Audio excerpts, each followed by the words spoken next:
안녕하세요. 5월 6일 잠언 3장 1절로 10절 말씀입니다. 지혜를 모시고 지혜에 전적으로 의지하는 삶에 대해서 말씀하시고 또 그 결과로 주어지는 복에 대해서도 언급하십니다. 첫 번째 단락은 1절로 4절이죠. 하나님의 지혜를 받은 부모의 서론적인 권고라고 할 수 있습니다. 1절로 4절을 먼저 읽으시겠습니다. 내 아들아, 나의 법을 잃어버리지 말고 내 마음으로 나의 명령을 지키라. 그리하면 그것이 내게 장수하여 많은 해를 누리게 하며 평강을 더하게 하리라. 인자와 진리가 내게서 떠나지 말게 하고 그것을 내 목에 매며 내 마음판에 새기라.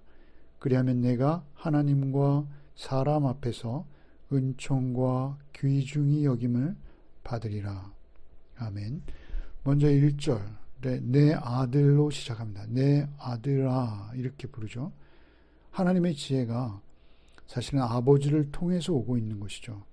하나님께서 주신 지혜는 솔로몬에게, 그리고 솔로몬은 솔로몬의 아들에게, 여기서 의미는 오고 오는 모든 시대의 성도들을 말하는 것이죠. 물론 그렇습니다. 나의 법을 잃어버리지 말고, 먼저 첫 번째 명령이죠. 여기서 법은 토라입니다.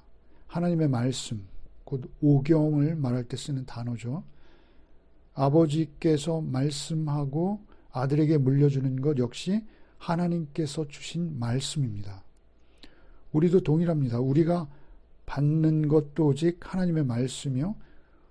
우리가 5월 가정의 달을 맞았습니다만 아이들에게 물려주어야 하려고 최선을 다해서 노력해야 될 것도 역시 하나님의 말씀을 우리가 물려주는 것이죠. 세상의 어떤 것이 아니라 하나님의 말씀을 그들의 심중에 새기는 것, 그것을 물려주는 것이죠.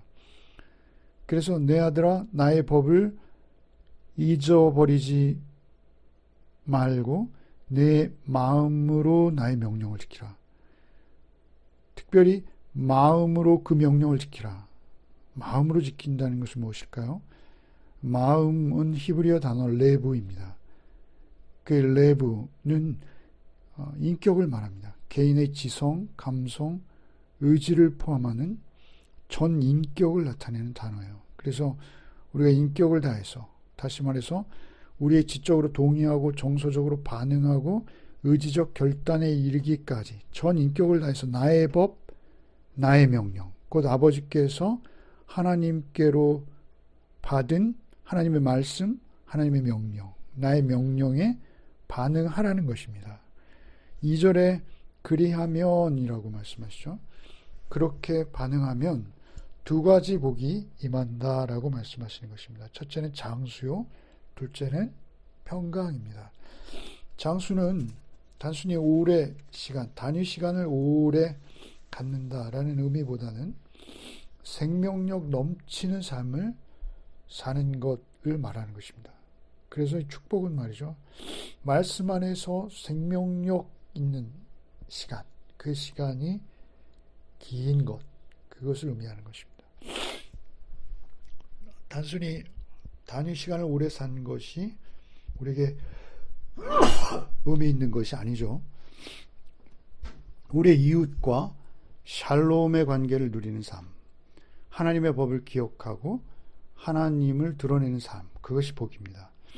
평강은 내적 그리고 외적 모든 면에서 샬롬의 상태를 말합니다. 하나님과의 관계, 이웃과의 관계, 그리고 나아가서는 공동체와 심지어는 자연과의 관계까지 완벽한 조화를 이룬 상태를 평강이라고 말하는 것입니다. 이런 내적 평강은 신체적인 우리 몸의 건강과 물질적인 번영, 그리고 사회적 안정을 모두 포함하는 것입니다. 샬롬은 인간이 할 수 있는 모든 것을 두루갖춘 최상의 복입니다. 솔로몬, 이 이름이 샬롬, 이 어원이잖아요. 솔로몬은 부모의 가르침, 하나님으로부터 온 말씀에 전 인격을 다해서 순종하는 삶을 살 때 인간이 누릴 수 있는 최상의 복을 경험할 것이다. 이렇게 말씀하시는 것입니다. 그리고 3절에 인자와 진리는 언약관계에서 나누는 한결같은 충성과 헌신을 말합니다. 그러니까 인자와 진리는 하나님의 속성이에요. 지혜의 교육은 우리가 문장이나 단어나 이런 지식적으로 암기하는 것이 아닙니다. 인생의 모든 영역에서 하나님을 본받아 참된 사랑과 진실을 실천하는 것, 그것을 목표로 하는 것입니다. 즉 하나님의 성품인 인자와 진리를 우리에게서 떠나지 않게 한다는 것, 이것이 이 말씀입니다. 삶 속에서 이것을 실천하라는 강력한 표현이죠. 특히 목에 매라, 이것은 신명기적 가르침이죠. 우리가 출애굽기에서 6월절 규례에서도 봤습니다만 주의 말씀을 손과 이마에 붙이고 다니라 하신 것이 떠오르죠.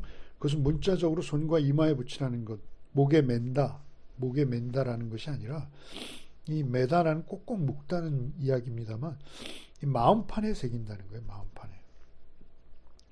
예레미야서에서 새 언약의 연관해서 사용된 표현이죠. 마음판에 새긴. 판은 기본적으로 돌판, 나무판 이런 거죠. 근데 여기서 마음판에 새기라 하십니다.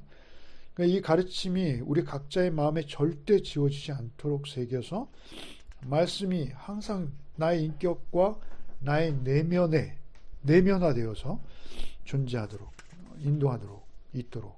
그러니까 돌판이나 나무에 새긴 내용은 사실 돌판이나 나무판이 없어지기 전에는 지워질 수 없죠.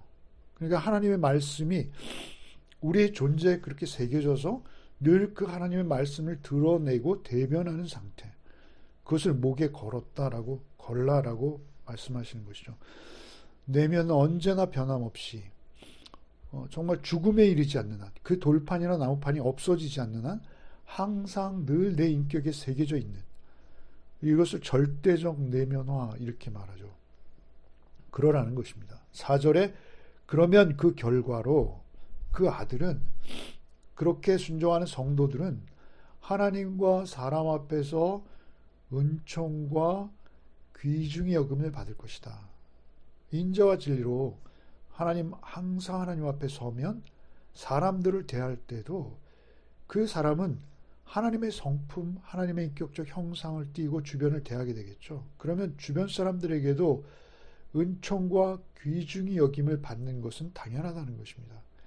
귀중히 여김을 받는다는 것은 최고의 그 이지력과 분별력과 신중함, 그리고 특별히 하나님의 인자와 진리를 소유한 인격으로 대접받는다는 거예요. 얼마나 놀랍습니까? 이러한 대접을 우리가 받을 때 그게 행복한 것이죠. 권력이나 어떤 금력으로 사람들을 부리는 것이 아니라 그러한 은총과 귀중히 여김을 받는 상태가 우리에게 최고의 복입니다. 이제 두 번째 단락인데요. 여호와 경외와 건강에 대해서 말씀하십니다. 5절로 8절이죠. 함께 읽겠습니다. 너는 마음을 다하여 여호와를 신뢰하고 내 명철을 의지하지 말라. 너는 범사의 그를 인정하라. 그리하면 내 길을 지도하시리라. 스스로 지혜롭게 여기지 말지어다. 여호와를 경외하며 악을 떠날지어다. 이것이 내 몸에 양약이 되어 내 골수를 윤택하게 하리라. 5절에 내 명철을 의지하지 말고, 7절에 스스로 지혜롭게 여기지 말지어다. 반면에 이 반대의 상태는 5절에 마음을 다하여 여호와를 신뢰하고, 그리고 너는 범사의 그를 인정하라 이렇게 말씀하세요.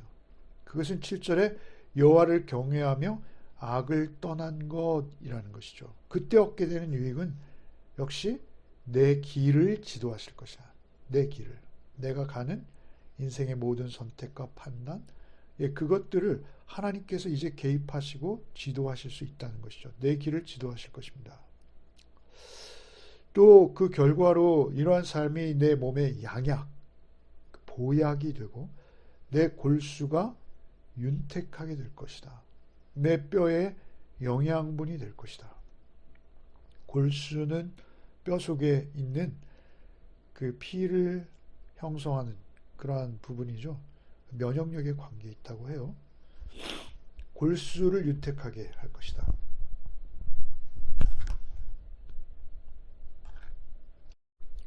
그렇다면 5절에 내 명철을 의지하지 말라 하실 때 우리의 명철은 무엇일까요? 나의 명철.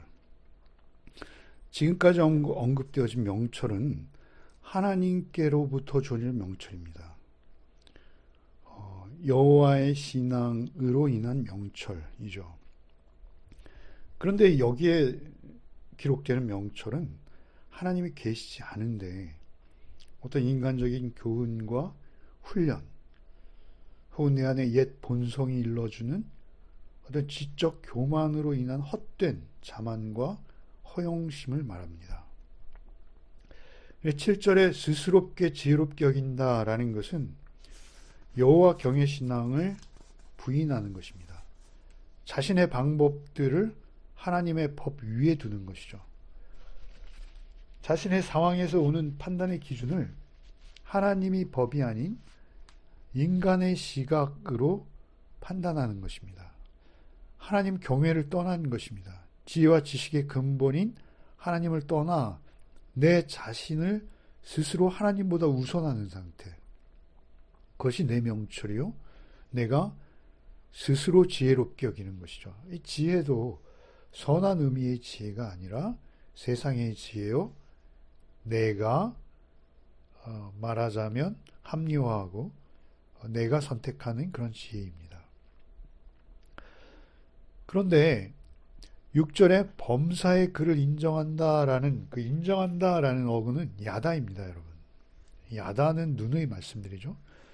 야다는 하나님께 대한 이론적 지식이 아니라 전 인격에서 드러나는 순종 그리고 통찰 속에서 발견되어지는 실제적 경험, 체험적 신지식, 체험으로 우리가 경험으로 인식하게 되는 하나님을 향한 지식입니다.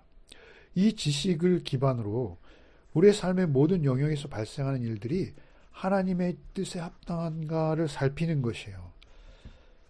그리고 하나님의 인도를 구하는 것입니다. 이것은 쉽지 않아요. 바울 사도의 표현하면 말씀 앞에서 나를 쳐서 복종시킨다라고 이렇게 표현하시죠. 내가 지적으로 감정적으로 그 동의를 하고 그 동의가 나의 어떤 의지적 결단으로 나의 전 인격 속에서 그것이 진리로 이렇게 화할 때까지, 진리화할 때까지 말씀으로 계속 나를 설득하는, 그래서 하나님의 인도를 구하는 것입니다. 하나님을 경외하며 하나님의 인도를 구할 때 우리는 모든 악에서 떠나는 것이죠. 모든 악, 하나님을 경외하며 모든 악에서 떠난다라는 것은 이런 의미이죠. 8절에 이것이라고, 이것, 그렇게 할 때 그런 삶이 전적으로 여호와를 의뢰하며 내 명철을 의지하지 않는 삶의 경험, 또 앞으로의 결단이 그런 삶을 살아가는 자에게 좋은 양약, 보약이 될 것이라는 것이죠. 뼈를 기름지게 할 것이라는 것입니다. 너무 은혜가 돼요. 양약이라는 히브리어의 어구는요, 우리가 잘 아는 라파에서 유래된 것입니다. 라파. 치료하시는 여호와, 라파, 여호와 라파 하잖아요. 치료의 의미를 가져요. 조금 더 의미적으로 해석하면 연약한 중에도 하나님의 인도하심으로 용기와 확신을 얻게 되고 그로 인해서 우리가 원기를 회복하는 거예요. 욥기 21장 24절에 그 그릇에는 젖이 가득하며 그 골수는 윤택하고, 하나님의 말씀을 경외하고 말씀을 쫓을 때 우리의 골수가 윤택하다는 기름진다는 거예요. 여러분, 우리가 잘 아는 박윤선 박사님 계시죠? 박윤선 박사님이 이 부분을 주석하시면서 자신의 개인적 간증을 하세요. 불면증에 대한 간증하세요.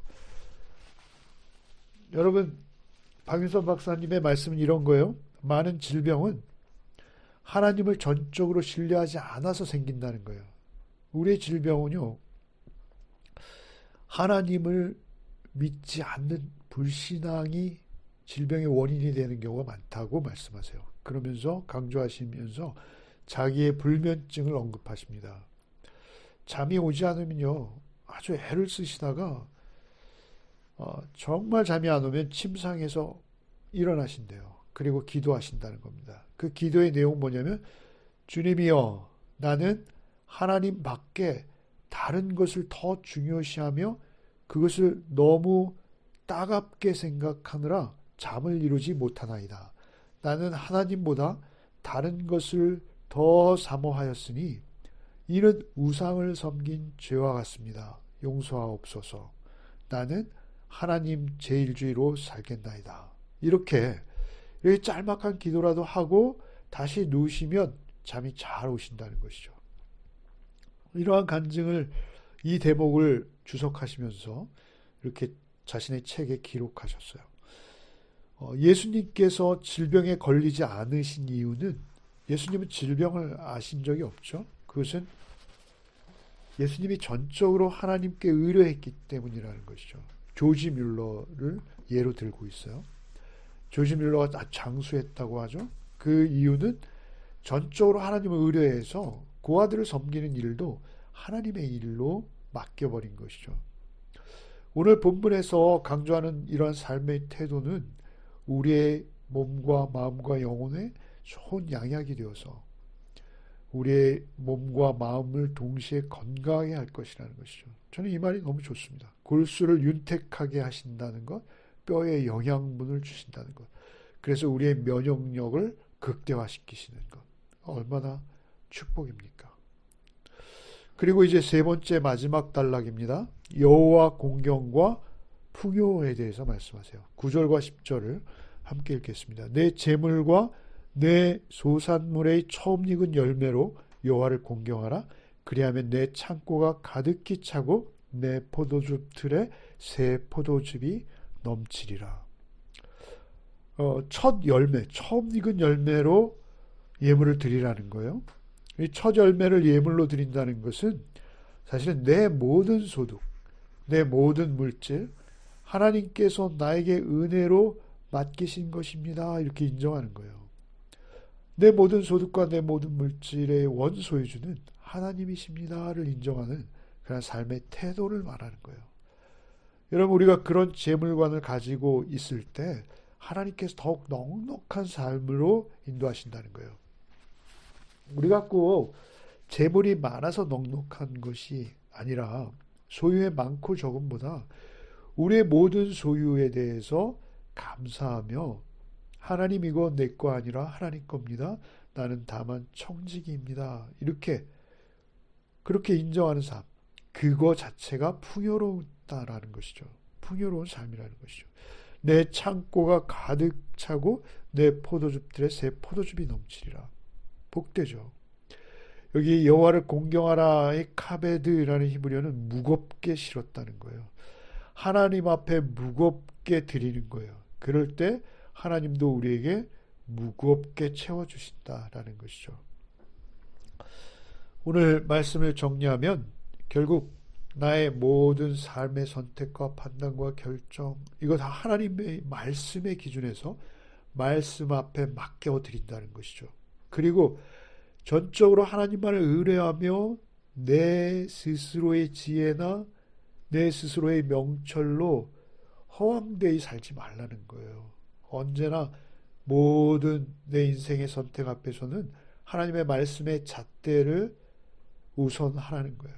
그리고 그 하나님의 말씀에 내 인격이 전적으로 반응할 때까지 그 말씀 앞에서 움직이지 말라는 거예요. 그리고 말씀이 나를 쳐서 복종시키면 그때 우리가 우리의 삶을 산다라는 것이죠. 오늘도 우리 열매 가족들 오직 하나님의 말씀이 역시되 우리 가운데 거하시는 그 지혜의 주님만을 의지하는 하루가 되시길 바랍니다. 주님께서는 우리에게 모든 것을 다 주신 분이세요. 그러니까 우리가 주님께 모든 것을 맡기고 의뢰할 수밖에 없는 것이죠. 오늘도 주님과 온전한 동행을 이루는 삶이 되시길 바랍니다. 주님, 내 명철과 내 스스로의 지혜를 의지한 적이 얼마나 많은지요. 주여, 우리가 회개합니다. 주여, 우리가 돌이킵니다. 오직 여호와께 나의 삶, 나의 인격, 나의 존재를 의뢰하게 하시옵시고 나의 모든 소유, 나의 마음, 나의 건강, 모두 주님의 것임을 인정하며 오직 주의 은혜로 오늘 하루도 살게 하여 주옵소서. 예수 그리스도 이름 받들어 간절히 기도하옵나이다. 아멘.